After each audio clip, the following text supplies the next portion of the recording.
Selamat pagi, salam sehat anak-anak dan remaja misioner yang terkasih. Selamat berjumpa dengan Bunda Agnes dalam Do Re Mi, doa dan renungan misioner.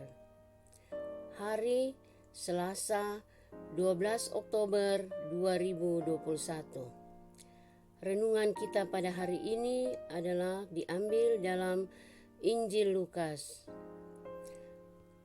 Marilah kita siapkan hati untuk kita mendengarkan sabda-Mu. Dalam nama Bapa dan Putra dan Roh Kudus. Amin. Semoga Tuhan beserta kita sekarang dan selama-lamanya. Inilah Injil Yesus Kristus menurut Lukas. Dimuliakanlah Tuhan.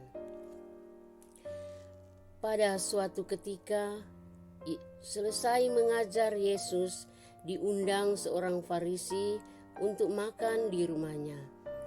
Maka masuklah Yesus ke rumah itu, lalu duduk makan. Tetapi orang Farisi itu heran melihat Yesus tidak mencuci tangan sebelum makan. Lalu Tuhan berkata kepadanya, "Hai orang-orang Farisi, kalian membersihkan cawan dan pinggan bagian luar, tetapi bagian dalam dirimu penuh rampasan dan kejahatan. Hai orang-orang bodoh, bukankah yang menjadikan bagian luar, dialah juga yang menjadikan bagian dalam? Maka berikanlah isinya sebagai sedekah, dan semuanya akan menjadi bersih bagimu." Demikianlah Injil Tuhan. Terpujilah Kristus. Adik-adik remaja misioner yang dikasihi Tuhan, apakah Anda pernah melanggar peraturan? Apakah Anda orang lain yang tahu perbuatan Anda? Apa komentarnya? Bagaimana perasaan Anda sendiri ketika melanggar aturan yang ada? Hidup manusia sendiri dasarnya penuh akan berbagai aturan, mulai dari aturan umum yang dibuat oleh negara seperti hukum pidana dan hukum perdata, sampai aturan-aturan yang lebih lokal seperti adat istiadat, kesopanan, kontrak kerja, serta aturan sekolah. Anak-anak remaja dan misioner yang dikasihi Tuhan, berbagai macam aturan tersebut sebenarnya memang ada demi keteraturan dan kebaikan diri atau juga dalam kaitannya dengan hidup bersama dengan orang lain. Dalam bacaan Injil hari ini, kita kembali melihat orang Farisi mempermasalahkan Yesus yang tidak mencuci tangannya sebelum makan.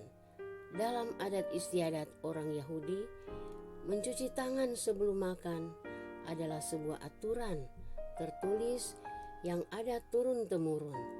Namun demikian, aturan yang dipermasalahkan tersebut bukanlah lagi tentang kebersihan dan kesehatan.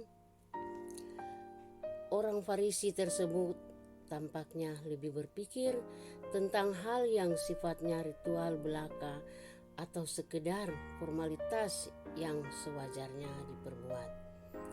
Ada kemungkinan juga bahwa orang Farisi tersebut hanya mencari kesalahan orang lain yang bisa kita gunakan untuk menyerang Yesus. Oleh karena itulah, Yesus selalu menegur mereka yang lebih fokus terhadap hal-hal luaran sehingga lupa membersihkan sesuatu yang lebih penting, yakni hati dan pikiran kita. Kita sendiri terkadang sama seperti orang Farisi tersebut. Ketika melihat orang lain berbuat salah, kita selalu menegurnya. Kita tidak kita tidak saling merasa lebih hebat daripadanya. Dalam kasus yang lebih parah, kita lalu merasa memiliki kuasa untuk menghakimi orang lain tersebut. Tanpa kita sadar, kita lalu merasa lebih hebat dari Allah, sehingga dapat menilai kedosaan orang lain. Oleh karena itu, marilah kita bertanya kepada diri kita sendiri, apakah motivasi saya dalam menegur orang lain?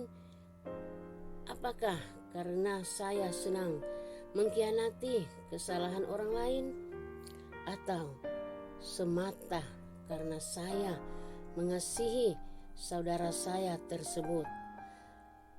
Anak-anak misioner yang dikasihi Tuhan, marilah kita akan sadar akan segala perbuatan yang selama ini kita perbuat.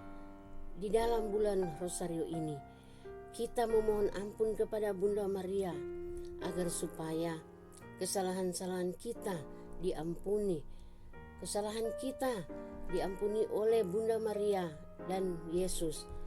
Oleh sebab itu, marilah kita, anak-anak misioner, kita harus sadar apa yang kita selama ini kita perbuat. Amin.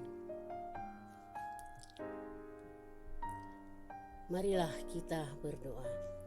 Ya Bapa, kami bersyukur kepadamu atas sapaan yang kami terima melalui sabdamu. Kami mohon, curahkanlah kerendahan hati kepada kami, agar dapat melihat segala sesuatunya secara lebih bijaksana. Bunda Maria, kami mengucap syukur di pagi hari ini kami boleh berdeposi kepada Bunda Maria, dan kami meminta kepada Bunda Maria agar supaya kesalahan-kesalahan kita selama ini kita perbuat boleh diampuni. Dengan pengantaraan Kristus Tuhan kami. Amin. Selamat pagi.